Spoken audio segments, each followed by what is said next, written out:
예수님께서 하신 일과 그 예수님께서 하신 일에 대해서 하나님께서 응답하신 내용이 본문에 기록되어 있습니다. 첫 번째로 예수님께서 하신 일을 볼 때는 앞뒤가 좀 맞지 않는 말씀을 예수님께서 마지막에 하십니다. 십자가상에서 7가지 말씀을 하셨는데 오늘 기록되어 있는 말씀은 나의 하나님 어찌하여 하나님조차 나를 버리십니까? 이렇게 하나님께 버림받는 예수님의 고통의 크기를 하나님께 부르짖고 있습니다. 그리고 난 다음에 예수님께서 기록되어 있지 않지만 다시 크게 소리 지르시고 영원히 떠나가셨다라고 되어 있는데요. 이 말씀을 하시고 난 다음에 예수님께서 하나님을 향해 크게 소리 지르신 내용이 뭘까? 두 가지로 생각이 됩니다. 한 가지는 다 이루었다라는 말씀을 하고 마지막으로는 아버지여 나의 영혼을 아버지의 손에 부탁합니다. 그 두 가지 말씀을 하셨습니다. 그래서 오늘 예수님께서 십자가에서 이루신 일을 생각할 때에 예수님께서 하나님 아버지 저에게 하라고 한 일을 저는 다 이루었습니다. 실패한 것 하나도 없이 다 이루었습니다 라고 했을 때 예수님께서 무엇을 이루었는지를 살펴보겠습니다. 그렇지만 지금 예수님께서 십자가에서 죽어가는 모습을 볼 때에 다 이루었습니다라는 말은 전혀 맞지 않습니다. 왜냐하면 비참하게 십자가에서 처형당하고 있는 사람은 무엇을 이루는 사람보다는 이루려고 하다가 아무것도 이루지 못하고 죽는 사람의 모습이기 때문에 그렇습니다. 예수님께서 다 이루었습니다라고 할 때에 이게 신앙이 굉장히 성숙하고 깊은 사람에게 주시는 하나님의 은혜인데요. 우리가 이런 은혜를 사모하지는 않지만 하나님께서 때때로 주십니다. 하나님의 뜻에 순종할 때에 그 순종하며 나가는 것이 고통을 받는 것일 수가 있습니다. 여러분, 우리는 고통받기 위해서 신앙생활하지는 않습니다. 우리는 하나님의 뜻에 순종하기 위해서 신앙생활을 합니다. 그런데 하나님의 뜻에 순종하다 보면 하나님의 뜻은 내가 고통을 당하는 것입니다. 예수님께서는 우리에게 십자가상에서 보여주시는 신앙의 참 좋은 모범이 있는데 하나님의 뜻을 다 이루는 것은 내가 하나님의 뜻에 따라 고통당하는 자리에 서 있는 것이 하나님의 뜻을 이루는 것입니다. 간 믿었거나 영적으로 어리거나 신앙이 흔들려서 고통을 주면 신앙을 배반하고 무너질 것 같은 사람에게는 하나님께서는 감당하지 못할 시험은 잘 안 주십니다. 그런데 하나님께서 은혜를 주실 때에 하나님의 은혜 안에 있는 사람의 특징 중에 한 가지가 하나님의 뜻을 다 이루기 위해서 하나님의 뜻을 이루는 과정 속에 당하는 고통을 다 받는 자리에 두실 때가 있는데 내가 고통을 받음으로 말미암아 하나님의 뜻을 다 이룰 수 있습니다. 그런데 내가 그 고통의 자리를 떠나면 하나님의 뜻을 하나도 이룰 수 없게 됩니다. 예수님께서 십자가상에서 고통을 자처하신 것이 아니라 여러분 이거는 꼭 기억하십시오. 순교를 자처하는 것은 좋은 신앙이 아닙니다. 하나님을 사랑하고 하나님의 말씀대로 살려고 하는 것이 신앙입니다. 하나님의 말씀대로 살려고 하다 보니 재산과 목숨까지 잃게 될 때에 그 고통을 감당하는 것이 좋은 신앙입니다. 예수님께서 당했던 고통을 생각할 때에 지금 십자가상에서 당하는 고통은 상상할 수 있는 제일 큰 고통을 당하는 것입니다. 예수님께서 이 땅에 오셔서 당했던 고통을 두 가지로 나누어 볼 때에 사람들에게서 당하는 고통이 있고 하나님에게서 당하는 고통이 있습니다. 우리가 성경 공부를 하거나 하이델베르그 교리문답을 통해 배우는 건데요. 예수님께서는 이 땅에 계시는 전 생애를 통해 고통을 당하셨습니다. 십자가에서만 고통 당하신 게 아니라 예수님은 우리 가운데 거하면서 우리와 함께 사는 것 자체가 엄청난 고통입니다. 아주 옛날에 나온 영화라서 찾기 어려우실 텐데요. 유학 중에 그린 마일이라는 탐 행크스가 주연한 영화가 있습니다. 그 영화를 보시면 굉장히 덩치 큰 흑인이 있는데 성령님의 특별한 은사를 그 흑인은 받은 것으로 나옵니다. 그래서 그 흑인은 어떤 은사가 있는가 하면 사람을 이렇게 자세히 쳐다보면 그 사람이 지었던 죄들이 그 사람 눈에는 필름처럼 다 보이는 은사가 있습니다. 그냥 가만히 있어도 그게 보이는 거예요. 나중에 그 사람이 사형을 당하게 될 때 완전하게 억울하게 죽게 될 때에 간수들이 살리려고 애를 쓰는데 그때 그 사람이 이야기하는 게 있습니다. 나는 사실 죽는 것도 좋다고. 이유 중에 한 가지가 여러분 사람을 보는데 볼 때마다 그 사람이 나에 대해서 어떤 생각을 하고 있는지가 다 읽혀진다고 생각해 보십시오. 일반적인 말인데 사람 10명이 있으면 아주 인간관계가 좋은 사람은 7명은 그 사람을 좀 좋아하고 3명은 싫어하고 이 정도 인간관계면 굉장히 성공했다고 생각합니다. 근데 여러분 주일날 예배 드리러 왔는데 여러분들께서 저에 대해서 어떻게 생각하는지를 또 여러분이 어떤 삶을 살았는지를 행동과 생각했던 것이 저한테 다 읽혀진다고 생각해 보십시오. 그럼 제가 설교를 하겠습니까? 내려가겠습니까? 그건 참 쉽지 않습니다. 예수님과 같이 죄가 전혀 없으신 분이 이 세상에서 본성적으로 타락하고 죄로 가득 찬 사람들과 함께 섞여서 사는데 그게 다 느껴지고 보입니다. 예수님을 좋아하는 것 같으나 예수님을 이용하려고 하고 예수님이 말씀하시는 하나님의 나라의 복음은 번번이 왜곡하면서 자기를 따라옵니다. 그리고 사람들의 근본적으로 하는 생각 자체가 악합니다.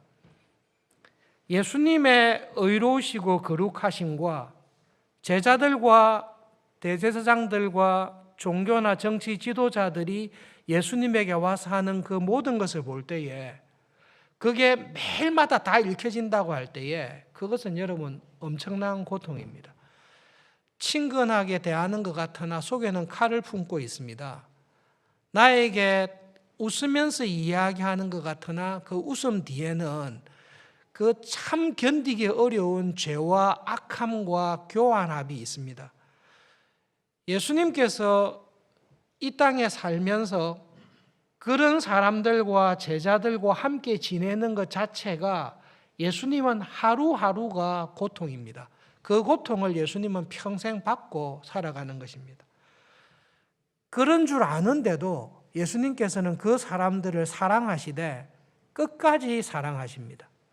마음을 끊어버리면 좋은데 항상 악하고 더럽고 똑같은 죄를 반복하면서도 자기에게 오는 사람을 악한 동기를 가지고 삼키려고 오는 사람들을 알면서도 그 사람들을 미워하지 아니하고 끝까지 안고 끝까지 사랑하면서 살아가는 사람들에게 당했던 고통이 예수님께서 당하셨던 고통입니다. 예수님을 믿고 신자로 살아가는 우리들에게도 그러한 고통이 있을 것입니다. 그러나 예수님께서 십자가에서 당하신 고통은 차원이 다른데요. 사람들에게 멸시와 조롱과 악한 것으로 인하여 취급받아도 예수님에게는 든든한 위로가 있는데 항상 하나님 아버지께서 예수님과 함께 하시고 예수님의 기도를 들어주시는 것입니다. 그런데 십자가상에서는 이 하나님께서 예수님을 증오하시고 하나님께서 예수님을 버리시는 고통을 지금 예수님께서 당하고 있습니다. 아담과 하와가 타락하여 지었던 그 죄에 대한 값이 있습니다. 죄의 값은 반드시 죽습니다. 아담과 하와가 첫 번째 범죄한 이후로 900년 넘게 살면서 그들이 지었던 죄에 대한 죄값이 있습니다. 아담과 하와의 후손이 지금까지 예수님께서 죽으실 그때까지 모든 인간이 지었던 죄가 있습니다. 그 죄에 대한 하나님의 준엄한 저주와 심판이 있습니다. 그것을 하나님께서 예수님의 어깨에 예수님에게 지금 다 올려놓으신 것입니다. 그리고 예수님께서 재림하셔서 마지막 심판하실 때까지 내가 짓고 있는 우리가 앞으로 지을 모든 죄에 대한 책임을 하나님께서는 예수님에게 다 올려놓으십니다. 그리고 그 예수님을 하나님께서 직접 저주하시고 하나님께서 직접 죄에 대한 하나님의 진노를 예수님에게 다 쏟아서 붓고 계십니다. 예수님께서 당하는 고통이 얼마나 큰가 하면 성부 하나님과 성자 예수님은 한 시간도 분리될 수 없고 영원하고 완전한 사랑으로 서로 연결되어 있는데 하나님 아버지께서 아들이신 예수님에게 모든 죄를 다 옮겨 놓으시고 죄인과 지옥에서의 진노와 저주를 그 아들에게 다 쏟아붓고 있습니다. 그렇게 하는 척하는 게 아니라 진짜로 쏟아붓고 있습니다. 그래서 예수님께서 십자가에 달려서 자기의 영혼이 당하는 가장 심각한 고통, 이때까지 내가 겪었던 고통과는 비교할 수 없는 고통을 토로하고 있는데요. 하나님께 버림받는 고통을 당하고 있습니다. 우리 버리는 척 할까요? 연극하는 것이 아니라 아버지가 아들인 자기를 완전히 버려버리는, 쓰레기처럼 버려버리고 진노하는 그 진노를 예수님이 다 받고 계십니다. 예수님이 당하는 지옥의 하나님의 심판의 고통을 말로 표현한 게 그 말입니다. 하나님조차 저를 버리시면 어떻게 합니까? 하나님이 정말로 저를 버리고 있네요. 나의 하나님, 어찌하여 나를 이렇게까지 버리십니까? 그 고통을 받고 있습니다. 그런데 그 하나님에게조차 버림받는 고통을 받는 것이 하나님의 뜻을 이루는 것입니다. 그렇게 부르짖으면서도 그 고통의 자리에서 피하지 아니하고 내가 지금 하나님의 뜻을 이루기 위해서는, 하나님의 뜻을 끝까지 순종하기 위해서는 하나님이 내리시는 죄에 대한 저주와 심판을 내가 받아야 된다. 이 받는 것이 너무 괴로운 것입니다. 사람들이 나를 불신하고 조롱할 때는 견딜만 한데 하나님께서 나를 그런 식으로 대하는 그 고통의 자리에 들어가 있는 것이 너무 괴로운 것입니다. 하나님 정말로 저를 이렇게까지 버릴 수 있습니까? 그러나 하나님께 이렇게 버림받는 것이 나를 보내신 하나님의 뜻을 이루는 것인 줄을 믿습니다. 그래도 하나님, 이렇게 하나님에게 버림받는 고통이 너무너무 큽니다. 그것을 하나님께 호소하고 있습니다. 죄에 대한 하나님의 완전한 진노와 심판을 다 받고 난 다음에 예수님께서 하늘을 향해 하신 말씀이, 하나님 저에게 하라고 한 것 제가 다 이루었습니다. 하나님의 뜻을 이루기 위해 고통받는 것, 그 고통 중에 가장 큰 고통인 아버지에게조차 버림받는 그 고통을 제가 끝까지 다 이루었습니다. 이제 저의 영혼을 아버지의 손에 부탁합니다. 그것이 예수님께서 십자가에서 이루신 일입니다. 믿음으로 살아가실 때에 우리가 고통 가운데 들어갈 때가 있습니다. 대부분은 우리가 부주의함으로, 우리의 욕심이나 제약된 욕망으로 고통 가운데 더할 때가 있습니다. 나의 잘못이나 부주의함, 나의 욕심으로 고통을 당하면서 하나님 저를 왜 버리십니까? 이렇게 하면 안 됩니다. 그거는 자기 죄를 회개해야 됩니다. 하나님, 제가 이게 악한 마음에, 저의 부주의함으로, 저의 게으름으로 그거는 용서를 구해야 됩니다. 그러나 예수님처럼 내가 지금 이런 고통과 억울한 자리에 들어간 것이 하나님의 뜻에 순종하기 위한 것이라면 그때는 견디셔야 됩니다. 왜냐하면 고통 가운데 나를 두시고 그 고통을 감당하고 견디는 것이 나를 향하신 하나님의 뜻이기 때문입니다. 하나님께서 우리의 모든 죄를 자기가 다 짊어지고 끝까지 죽기까지 순종하신 예수님의 죽음을 보시고, 하나님 제가 다 이루었지 않습니까? 아버지가 하시려고 했던 구원의 뜻을 다 이루어지 않았습니까? 그 기도와 하나님의 손에 영혼을 맡깁니다 라고 기도하고 죽으시는 예수님을 보시고 하나님께서 그 죽음에 응답하신 놀라운 기록들이 오늘 기록되어 있습니다. 그 중에 한 가지만 주목해서 보겠습니다. 51절에 있는 말씀입니다. 50절, 51절 함께 읽겠습니다. 예수께서 다시 크게 소리 지르시고 영혼이 떠나시니라. 이에 성소 휘장이 위로부터 아래로 찢어져 둘이 되고 땅이 진동하며 바위가 터지고 51절에 성소의 휘장이 위로부터 아래로 찢어졌다라고 이야기하고 있습니다. 여러분, 성소의 휘장은 간단하게 그냥 성소가 있고 지성소가 있어요. 성소가 있고 지성소가 있습니다. 성소로 들어와서 지성소, 하나님께서 임재하신 하나님의 말씀이 있는, 법궤가 있는 이 지성소와 성소 사이에는 휘장이 되어져 있습니다. 휘장은 지금 우리가 생각하기에는 아주 두꺼운 카페트라고 생각하시면 됩니다. 여러분, 그 카페트는 사람의 손으로 이렇게 찢을 수 있는 그 정도의 카펫이 아닙니다. 이거는 찢기가 어렵습니다. 이 성소의 지성소와 성소, 하나님 앞에 나갈 수 있는 문을 막고 있는 아주 두꺼운 카페트와 같은 휘장이 찢어졌는데, 휘장이 위에서부터 이렇게 밑으로 쳐져 있으면 밑에서 사람이 찢은 게 아니라 이 휘장을 위에서부터 찢어버렸습니다. 하나님께서 휘장을 찢었다라는 말씀입니다. 예수님의 죽음을 보시고 하나님께서 다 이루었다라는 예수님의 말씀을 인정하시며 휘장을 찢으셨는데요. 이 휘장을 찢은 의미가 무엇입니까? 창세기 3장 24절 말씀 잠깐 찾아서 읽겠습니다. 창세기 3장, 아담과 하와가 타락하고 난 다음에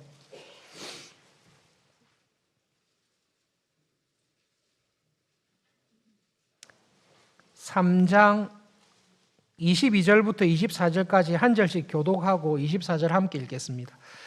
여호와 하나님이 이르시되 보라, 이 사람이 선악을 아는 일에 우리 중 하나같이 되었으니 그가 그의 손을 들어 생명나무 열매도 따먹고 영생할까 하노라 하시고,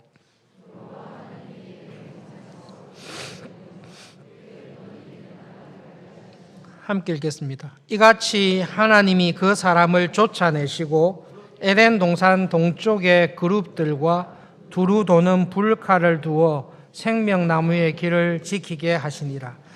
다른 설명은 다 생략하고 24절에 있는 앞부분만 생각하겠습니다. 이같이 하나님이 그 사람을, 범죄한 아담과 하와를 에덴에서 쫓아내셨습니다. 그리고 에덴 동산 동쪽에는 그룹들, 여러분 그룹은 천사들의 이름입니다. 천사들을 두어서 에덴에 들어오지 못하도록 하셨습니다. 그리고 하나님께서는 생명나무로 가는 길, 범죄한 아담과 하와가 생명나무의 실과를 따먹고 범죄한 채로 죄인으로서 영원토록 살게 되는 것을 막기 위해서 생명나무로 가는 길을 불 붙은 칼을 두어서 아담과 하와가 생명나무의 열매를 따먹지 못하도록 생명나무 주위에는 불 붙은 칼을 두어서 접근하지 못하게 했습니다. 그리고 하나님께서는 천사들을 보내어서 에덴에 다시 들어오지 못하도록 에덴에서 아담과 하와를 쫓아내셨습니다. 에덴은 성소와 같습니다. 왜냐하면 에덴 동산에 있을 때는 아담과 하와가 항상 하나님을 만날 수 있습니다. 아담과 하와가 궁금하거나 하나님께서 아담과 하와와 교제하기 위해서 하나님을 만날 수 있는 장소가 에덴 동산인데요. 하나님이 우리와 함께 하시는 곳이 에덴이고 하나님께서 우리와 함께 하시는 것을 보여주는 것이 성막, 성전입니다. 그런데 범죄하고 난 다음에는 여러분, 죄를 가지고서는 하나님과 함께 있을 수가 없습니다.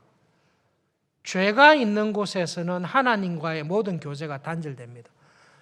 여러분 생활하다가 죄를 지으시면 작은 죄든 큰 죄든 여러 가지 죄를 지으시면 우리에게 있는 대표적인 현상이 뭔가 하면 죄를 지으면 성경을 보기가 싫습니다.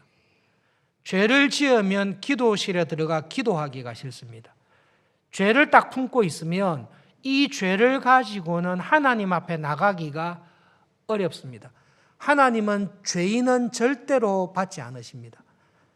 아담과 하와가 범죄했을 때 하나님과 함께 있는 그 자리에서 그들을 쫓아내시고 죄 있는 인간은 하나님에게 접근할 수가 없습니다. 그래서 하나님이 막아버리시는데요.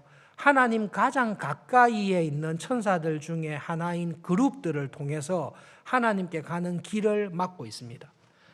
지성소와 성소 사이에 휘장이 있는데 카페트 같은 그 휘장에 무늬로 새겨놓은 그림이 있습니다. 무엇을 새겨놨죠? 그룹들을 새겨놨습니다. 하나님 앞에 죄인이 접근할 수 없다. 죄 있는 인간은 하나님과 교제가 불가능하다. 하나님께서 막으신다라는 그 휘장에 그룹들의 형상들이 그려져 있습니다. 그래서 아무도 죄를 가지고는 하나님의 존재 앞에, 하나님 앞에 나갈 수 없다라는 것을 휘장이 우리에게 항상 보여줍니다. 휘장이 성소와 지성소를 막고 있을 때에 그 휘장을 열고 하나님 앞에 들어갈 수 있는 길은 1년에 딱 한 번 있습니다.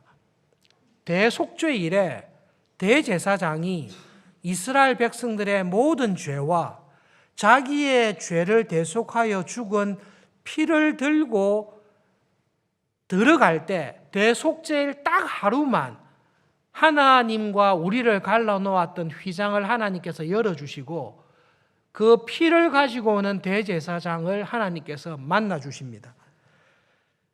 그 하나님과 죄인인 우리를 가로막고 있었던 휘장을 예수님께서 다 이루었습니다라고 고백하며 죽었을 때에 그 예수님의 죽음을 보시고 하나님께서 직접 휘장을 손으로 찢으십니다.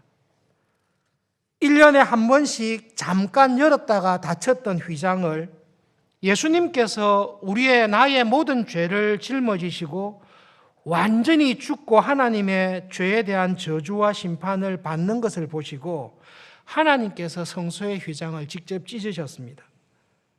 그 휘장은 잠깐 열렸다가 다시 닫히는 휘장이 아니라 이제 하나님께서 완전히 철저히 찢으셔서 그 어떤 죄인이라 할지라도 예수님의 십자가의 죽음을 의지하고 나오는 모든 사람을 향해 그 휘장의 문을 완전히 영원토록 열어놓으신 것입니다. 어떤 죄인이라 할지라도 어떤 흉악한 죄를 범했다 할지라도 예수님께서 나의 모든 죄를 다 담당하시고 내 죄에 대한 완전한 진노와 저주를 십자가에서 다 받으신 것을 믿고 그 예수님의 보혈을 의지하여 하나님 앞에 나올 때에 하나님께서는 예수님의 몸을 찢으셨듯이 휘장을 찢으셔서 모든 죄인인 우리들을 지금도 용납하시고 받아주십니다. 하나님, 제가 이게 너무 죄를 반복적으로 습관적으로 내 인격과 삶 속에 제가 깊숙이 들어와 있는데 이 죄도 용서해 줄 수 있습니까? 이거는 너무 흉악한 죄입니다라고 우리가 우리의 죄의 무게에 눌릴 때 하나님께서 한 강도의 회심을 통해 예수님의 죽으심의 보혈의 능력이 얼마나 큰지를 이미 보여주셨습니다. 내가 곧 길이요 진리요 생명이다. 나로 말미암지 않고는 아버지께로 갈 사람이 없다. 나를 통해서는 어떤 죄인도 하나님 앞에 나아갈 수 있다라는 구원의 길을 예수님께서 열어주셨습니다.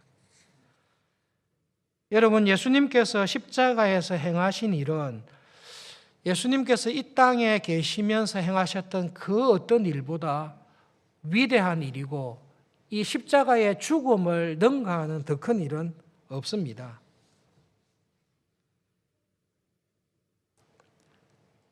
예수님께서 마지막 죽으실 때에 하나님, 저는 모든 것을 다 이루었습니다. 그렇게 기도를 했습니다.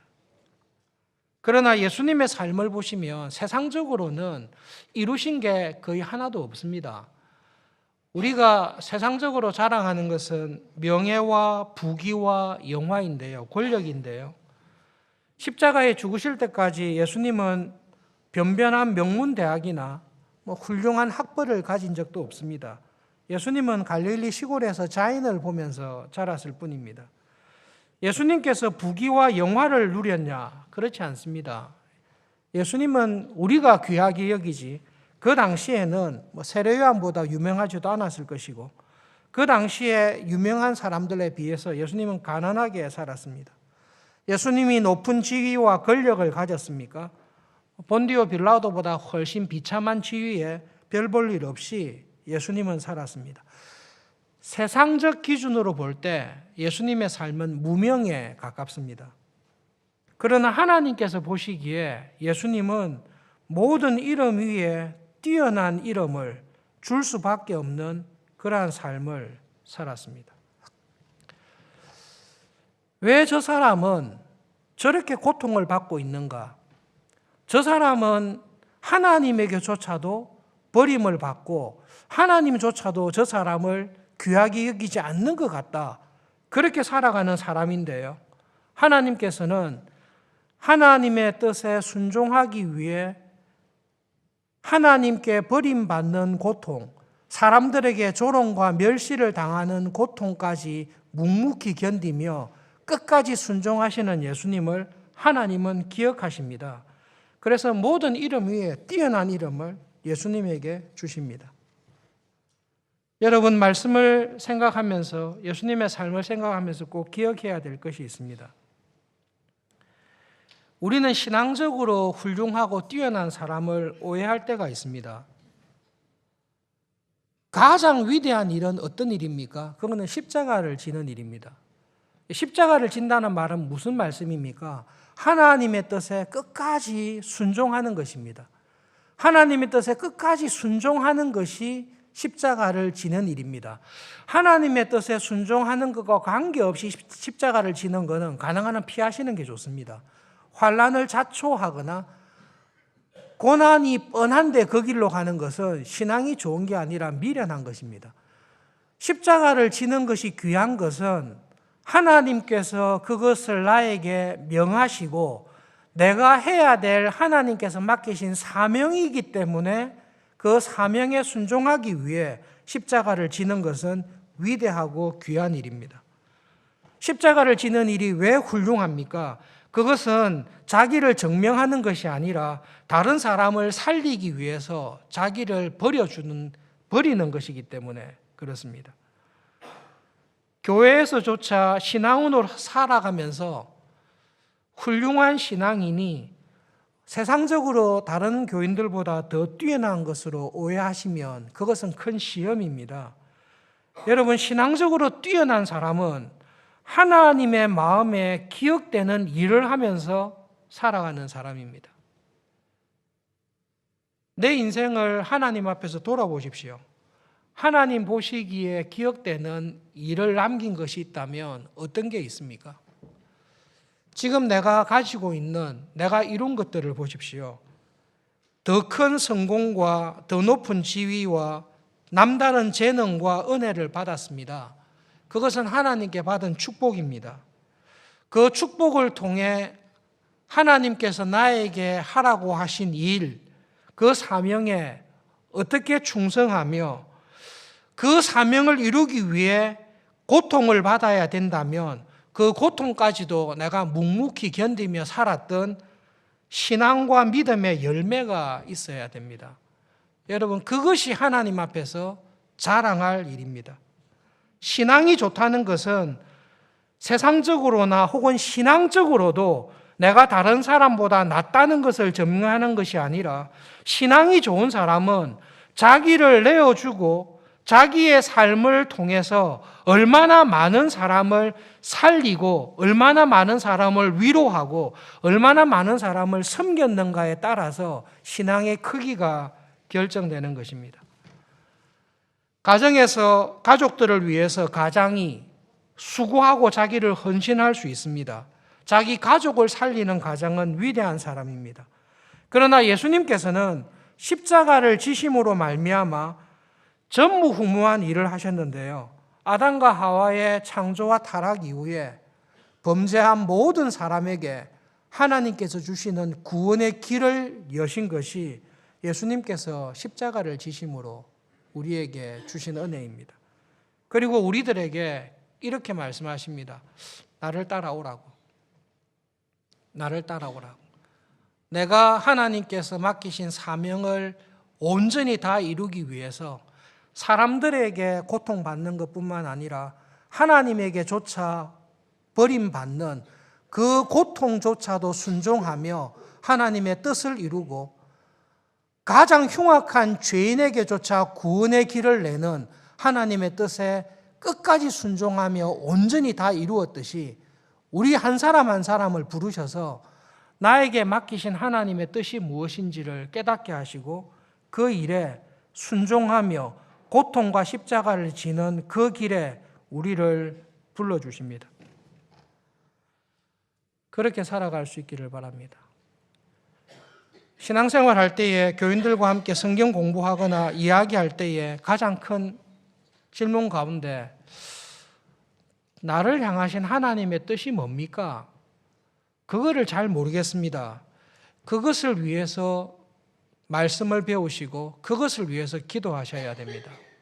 예수님을 믿어서 5년, 10년이 되고 하나님의 은혜를 통해서 남다른 축복을 받았는데도 하나님께서 나에게 이 은혜를, 이 축복을 주신 이유가 뭔가? 내가 믿음 생활하면서 10년, 20년 기도하며 말씀을 배우며 살았는데 목자이신 주님께서 내가 어떤 길로 가야 될지, 나에게 주신 것을 가지고 무엇을 해야 될지를 모르신다면 영적인 어린아이 상태에 계속 머물고 있는 것입니다. 여러분, 예수님을 참 목자로 믿고 신실하게 따라가는 양은 목자의 음성을 날마다 듣습니다. 세밀한 음성을 듣습니다.